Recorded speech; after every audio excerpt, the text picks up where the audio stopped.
Está con nosotros el doctor García Porta. Hace 5 años, nos decía recién, que se retiró del Poder Judicial. ¿Cómo le va, doctor? Bienvenido. ¿Cómo le va? Muchas gracias por la invitación. Bueno, gracias por venir. Hacía bastante que no lo veíamos en bastante tiempo, en algunos medios. Exacto. Es habitualmente hombre de consulta de los medios. Sí, exacto. Bueno, el tema, vamos a hablar un poco en general del Poder Judicial y de algunas cuestiones. El fin de semana, después de lo acontecido y la noticia lamentable que todos conocíamos del caso de Micaela, un nuevo femicidio, se pone en el centro de la escena también la figura del juez Rossi, un juez que decide, a pesar de haber tenido varios informes, 3 creo, si no me equivoco, que informaban lo contrario, decide poner a esta persona, a Wagner, en libertad antes de cumplir su condena. Si uno lo analiza técnicamente, el juez no cometió un delito en este caso, sino hizo uso de sus facultades como juez. Lógicamente que uno también puede interpelar, en este caso, a un magistrado que claramente tomó una decisión incorrecta. ¿Qué piensa usted? No, yo creo que el doctor Rossi cometió una falta muy grave, que debe ser sometido a un jury de enjuiciamiento, porque si bien los informes del servicio penitenciario no son vinculantes para el juez, puede apartarse, tiene que dar las razones. Los informes, había 2 informes, uno el psicológico, y después el dictamen del fiscal, que se oponían terminantemente a la liberación de esta persona por considerar un psicópata y un tipo peligroso que puede volver a reiterar o a reincidir en la conducta abusiva, sexualmente abusiva. El juez se apartó de esos dictámenes o de esas opiniones, se apartó y le otorgó la libertad condicional. Creo que es un error grave, un error muy grave, porque se lo estaban advirtiendo los técnicos y el fiscal, porque imagínense que el juez es el que tiene a su cargo, está a disposición del juez el detenido, pero el depósito de la persona depende del servicio penitenciario. Y si los técnicos del servicio penitenciario, acá el juez no lo ve nunca al preso, le dicen no es aconsejable, el juez debería haberse atado irremediablemente y no concederle la libertad. Ahora lo interrumpo, doctor. Pongámosle que Rossi no le daba este beneficio previamente y esta persona cumplía los 3 años que le quedaban, porque tenía una condena por 9. Sí. ¿Hubiese cambiado la situación después de los 9 años? Bueno, pero no interesa, porque nosotros no podemos aventurarnos qué puede pasar dentro de 2 o de 3 años. Él debería haber cumplido los 9 años de prisión. Pero por el otro lado, este sujeto ha sido juzgado en un proceso abreviado, que es otra de la desnaturalización del proceso oral que estamos viviendo nosotros, no solo acá, sino en todo el país, donde van a un proceso abreviado, el que es el proceso, y en delitos graves como la violación.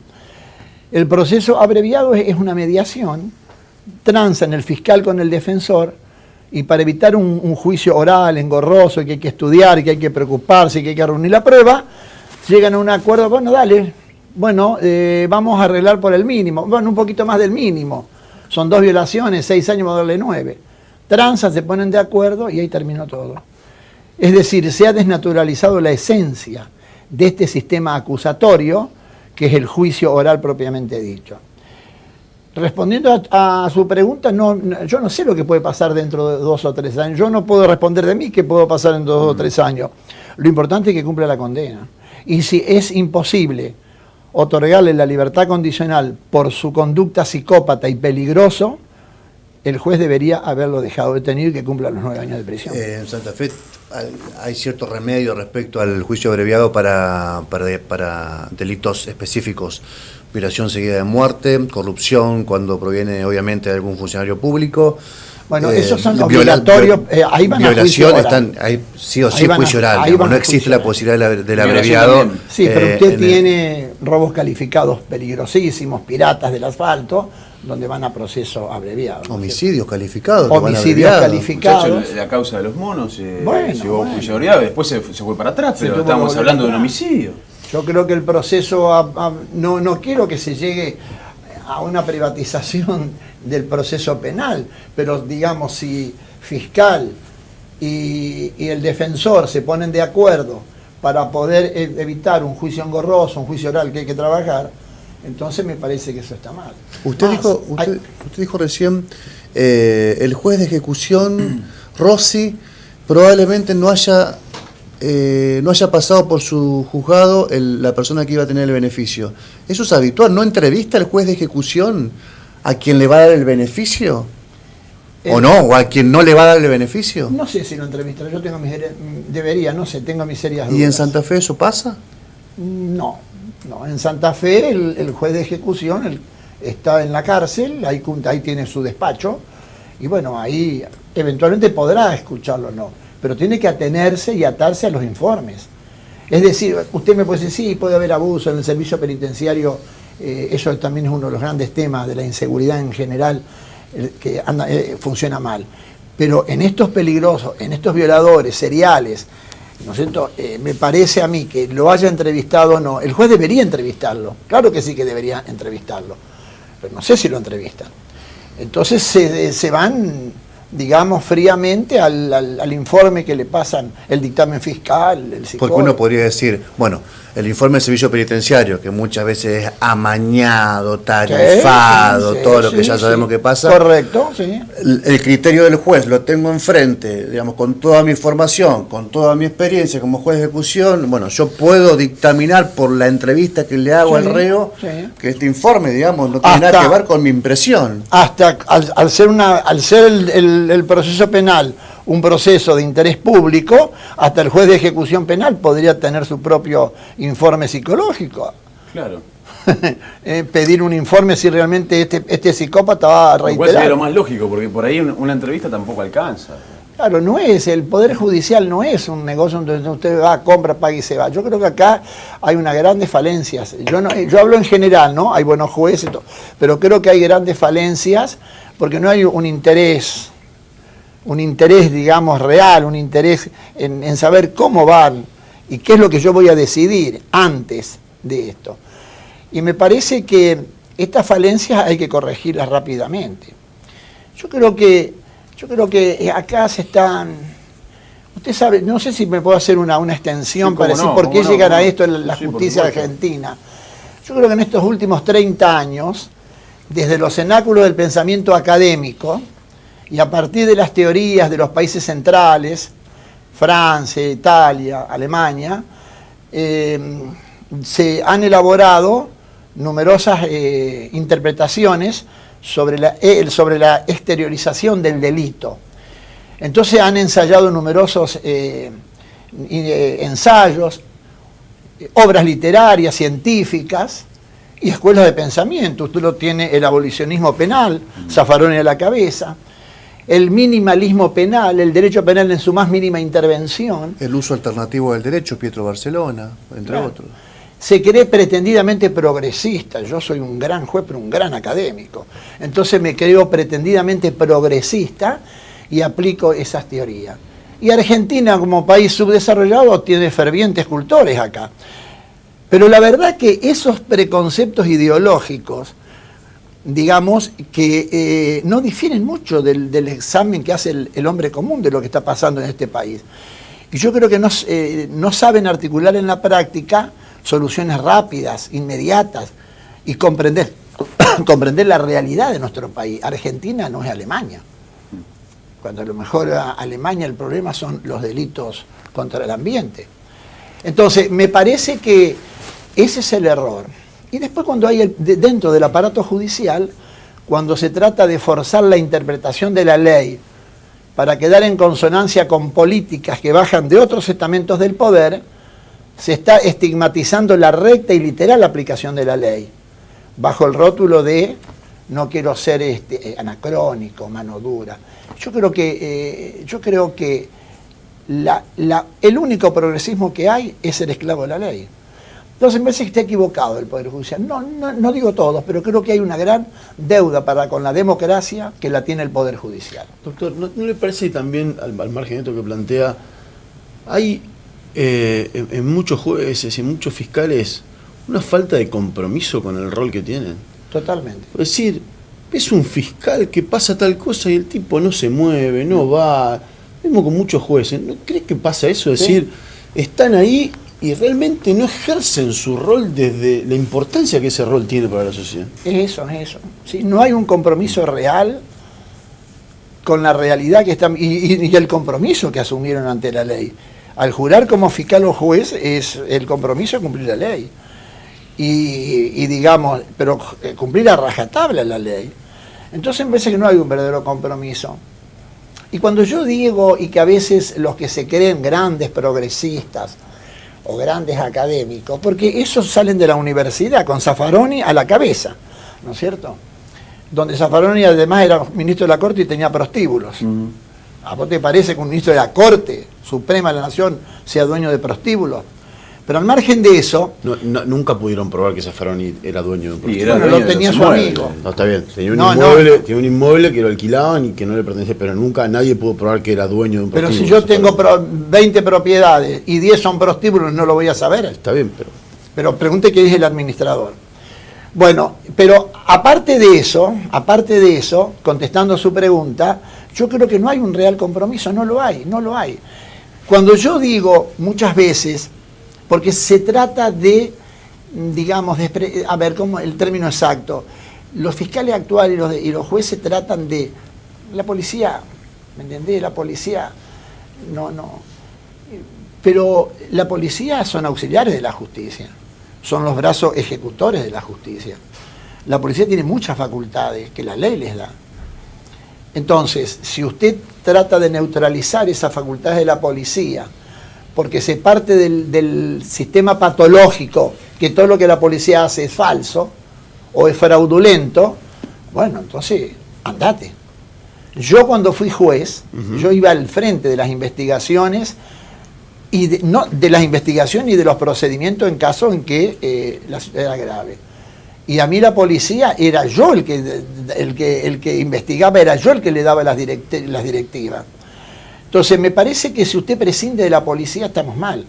Y si hay grandes focos de corrupción en la policía, porque están solos. Porque el poder político, la verdad que hay grandes falencias, también el poder político tiene también sus deudas con la policía y la justicia también. Entonces me parece que si no hay un control, y lo que acá falla son los sistemas de contralor, nadie controla a nadie. Está claro, me parece. Y yo creo que, yo siempre decía cuando era juez, la responsabilidad es mía, yo respondo por lo que yo hago. La verdad que, y creo que la estrategia investigativa que asumí desde que fui juez, y cuando era fiscal, aunque era el otro sistema, la asumía yo, digo, es responsabilidad mía. Lo que hacen mis pares, no sé, cada uno es responsable de lo suyo. Pero yo creo que es imposible creer que un violador por 2 hechos sea juzgado en proceso abreviado, sin analizarse la peligrosidad, sin analizarse la perversidad, la proclividad a cometer los mismos delitos. Me parece que se está desnaturalizando la esencia del proceso oral que está implementado acá en nuestra provincia y en el resto del país. Se corrigen los, por su experiencia, ¿no? De tantos años, se corrigen las personas que son condenadas. Porque ponemos en tela de juicio siempre si un violador se puede curar, puede cambiar y demás. Yo le pregunto en general, los que cometen delitos, si son castigados, si son condenados y van a la cárcel, ¿usted cree que se corrigen? No, en general no todos, pero algunos se corrigen. Yo creo que de los 3 pilares en que se asienta la inseguridad, justicia, policía y sistema carcelario, creo que el sistema carcelario y penitenciario también hay que hacer grandes correcciones. Creo que ahí también hay focos de corrupción.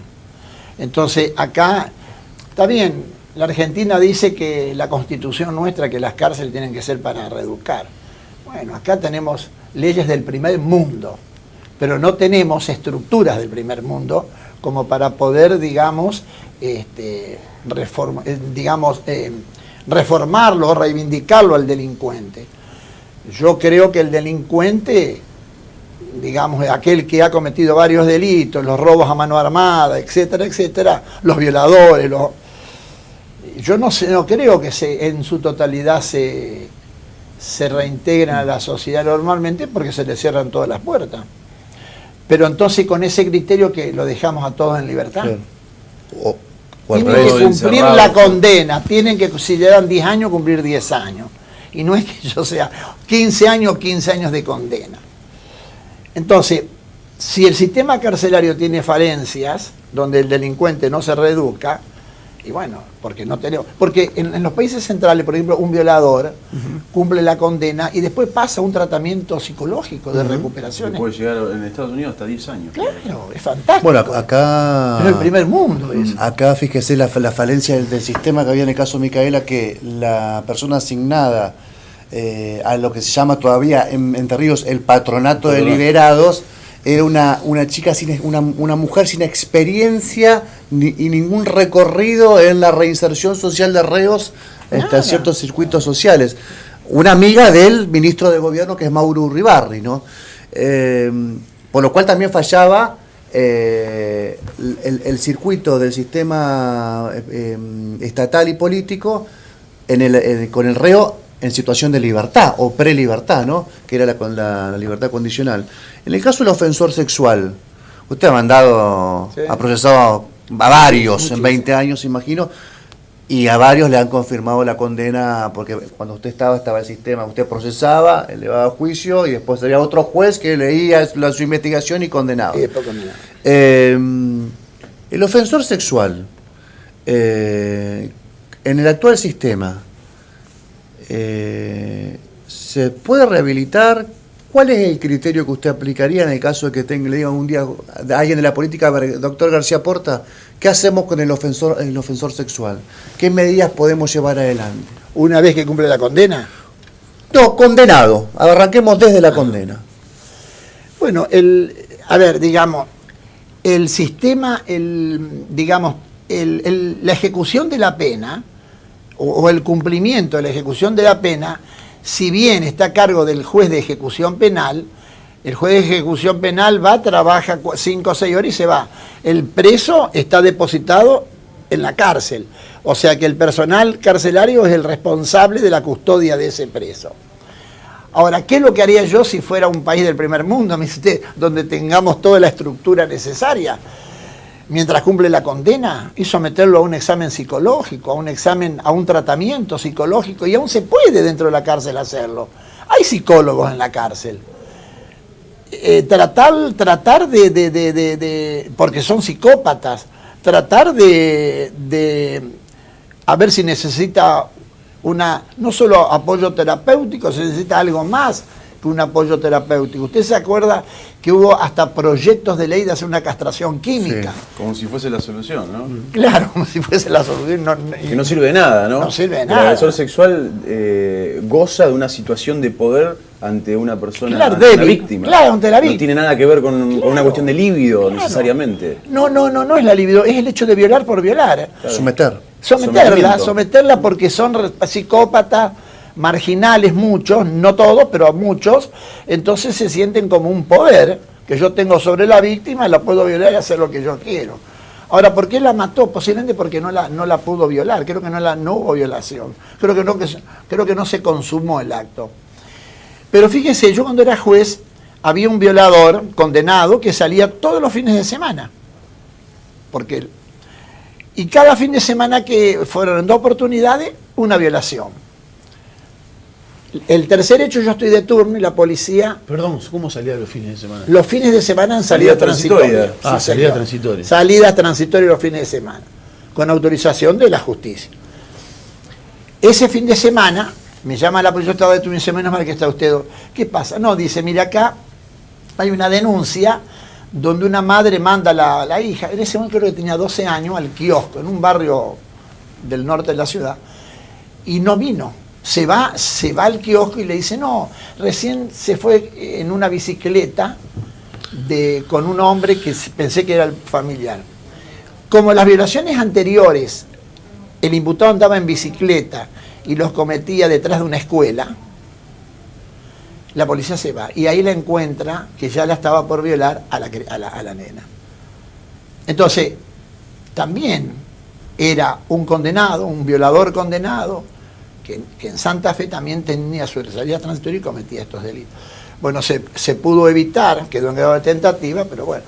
Entonces, creo que acá no hay control de nada. Si usted no ejerce la función con la absoluta responsabilidad que la ley le exige, a ver, nos podemos equivocar, yo admito, uno se equivoca, uno es ser humano, puede equivocarse, pero de ahí a que los errores sean sistemáticos, que sean una cosa de permanente y errores gruesos, me parece que estamos mal. No, de hecho el ex responsable de lo que se llama ahora el sistema postpenitenciario, lo que antes era el patronato, Martín Romano, además de tener un gran problema de consumo de cocaína, era el que manejaba el auto, de allá de Campana, bajaba al delincuente y robaba. Y bueno, ¿qué le parece? Durante 9 años estuvo en el sistema. ¿Usted se cree que no es una gran deuda de la democracia argentina? Por supuesto, sí. ¿Para cuándo lo vamos a cambiar esto, doctor? Porque yo lo que veo es, entramos siempre en el debate, y yo vuelvo a la pregunta inicial, si este tipo Wagner, o el caso que usted menciona de Santa Fe, probablemente ya se ha cumplido su condena. Posiblemente sí, hace años. Y debe estar en la calle. Si me gusta la versión, no me acuerdo. La pregunta que todos nos hacemos es, ¿esa persona cambió? Y no, seguramente no cambió. Muy probablemente no haya cambiado. Lo que quiere decir que hay un violador, un potencial violador suelto en la calle, andando en bicicleta otra vez, como usted dice. Exacto. Mientras tanto seguimos en la misma discusión.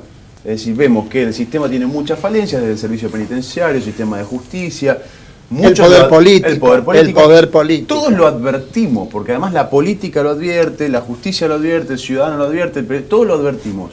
Ahora, mientras seguimos en este debate de qué hacer, nadie hace nada y las cosas sigue planchadas. Y porque acá no hay políticas de castigos y premios, o premios y castigos, no lo hay. Y falla lo más importante, que es el contralor. Nadie controla a nadie acá. El contralor, o sea, si usted tiene, porque en un país central, este violador, después de cumplir la condena, va a una recuperación psicológica o psiquiátrica, como quiera llamarle, y queda internado. Pero acá no hay, ¿usted se cree que el patronato deliberado hace un seguimiento? Ahí tiene el caso acá. Pero nunca, jamás. ¿A usted lo controlaban? ¿O la Cámara, como ¿Sí? Superintendencia, o la Corte? No, controlaban la Cámara cuando los casos llegaban por vía de apelación a la sala. Hacían inspecciones, pero a los camaristas, ¿quién los controla? La Corte. ¿Y a la Corte quién la controla? Nadie. Bueno. Entonces, me parece que había inspecciones, creo que cada 2 meses, cada 6 meses, había inspecciones de las cantidades de resoluciones, etcétera. O sea, los procesamientos, sobreseimientos, etcétera. Usted tuvo causas como juez de instrucción que iban desde del robo, pasando por la violación, tratando homicidios y también corrupción. Sí. ¿Le fueron a pedir por algún imputado por violación, por robo y por corrupción política? Si me fueron a pedir, sí. Jamás. Nunca. Jamás. En una sola oportunidad me lo pidió un sacerdote en un robo calificado con armas. Y yo le dije, padre, usted me está pidiendo algo imposible. ¿Pero qué le pidió? Que le afloje, como se decía. Por la liberación. Porque colaboraba con la parroquia. Le dije, padre, usted me está pidiendo algo imposible. ¿Y por qué? Porque es imposible. Es un robo calificado con armas, con lesiones y demás. Entonces el sacerdote me dice, en broma, me dice, tendría que ser como en la confesión. Nosotros perdonamos, cerramos los ojos, y perdonamos el pecado más grave. Bueno, esa es la justicia divina, le digo, la justicia humana no.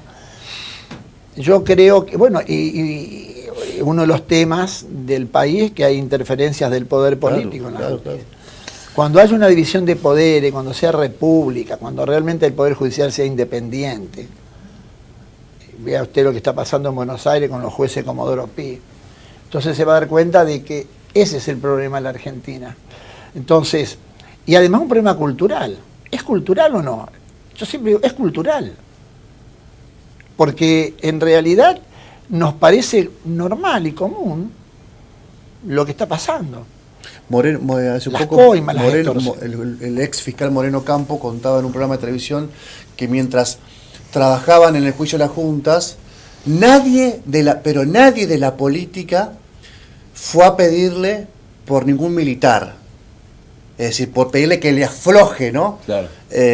Sin embargo, en ese mismo proceso que comenzó en el 83-84, el proceso democrático, muchos de la política fueron a pedirle por tipos imputados por corrupción. La corrupción no es un límite. El genocida, el torturador, lo fue. Hubo un límite moral, ¿no? En cierto momento. Ahora, la corrupción no es un límite moral. No. El político va y pide por el tipo de imputado. Claro que pide.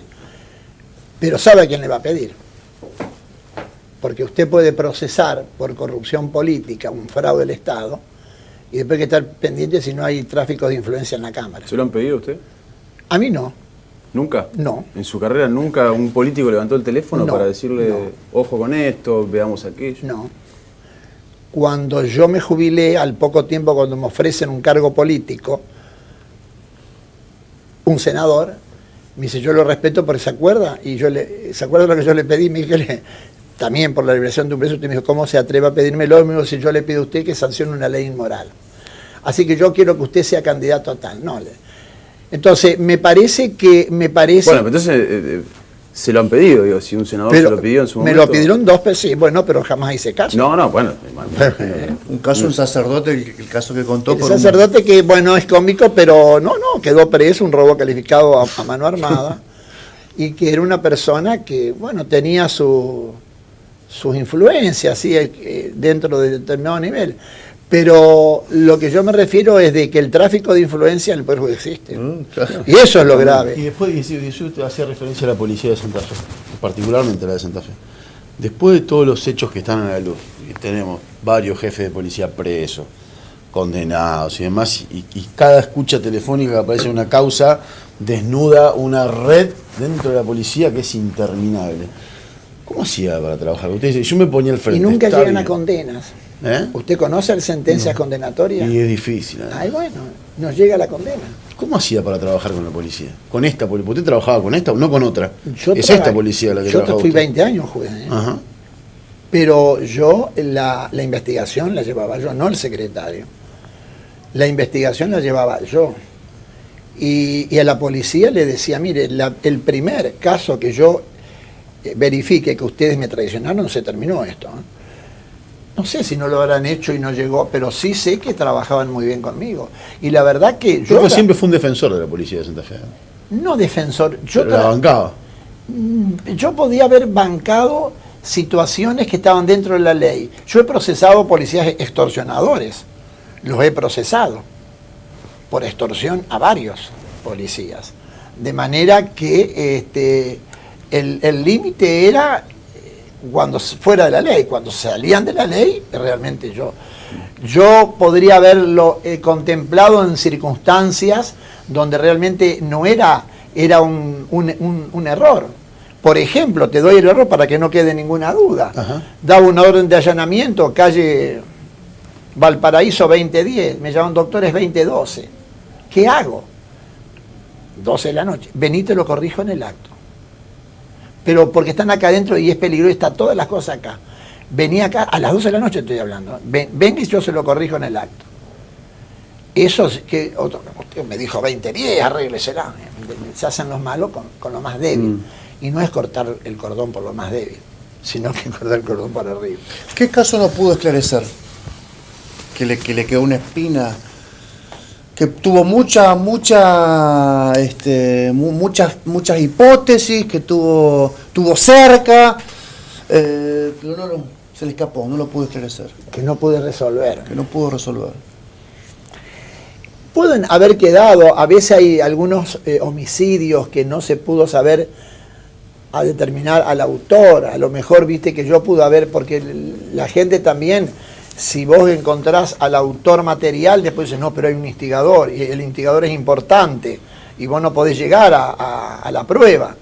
Podría ser algún homicidio que haya quedado que no se pudo esclarecer, pero los casos de corrupción los he investigado a todos. Miembros del poder político, del poder económico y del poder judicial.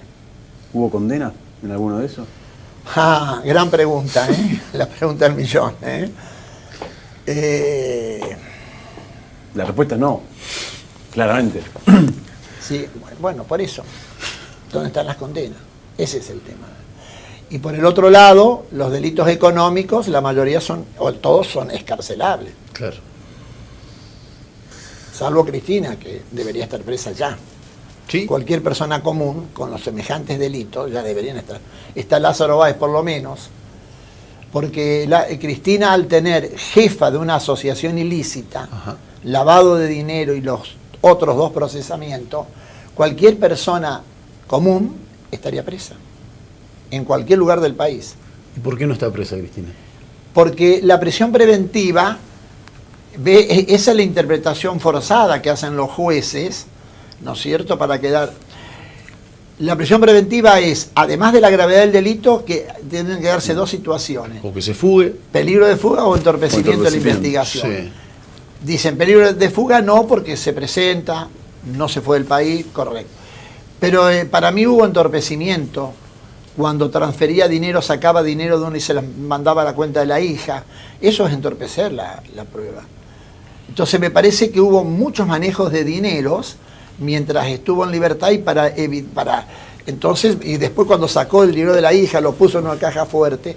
Todo eso es entorpecimiento ¿Y probatorio. por qué cree que no está presa? Porque, digo, Pregúntele a los jueces Comodoro Pi. pero está claro que la justicia, por lo menos los jueces que le decidieron procesar a Cristina, no son muy simpáticos con Cristina, digamos, particularmente. No, estuvieron bien. ¿Por Yo qué, creo que por qué decidieron no meterla presa? ¿Cuál cree usted que es el trasfondo? eso, porque dice que no se dan esos 2 supuestos, entorpecimiento probatorio y peligro de fuga. Ah, pero por una interpretación, no quiere decir Claro. que no está presa por un acomodo político. No, o pero porque tengan miedo de por meterla una presa. interpretación de ellos que no responde, digamos, a la realidad. Porque la realidad, si vos estás en libertad y estás procesado y estás haciendo, tratando de ocultar el dinero para evitar los embargos y demás, y tratás de pasar de una cuenta a la otra, o llevarlos a cajas de seguridad, me parece que eso es entorpecimiento de la prueba.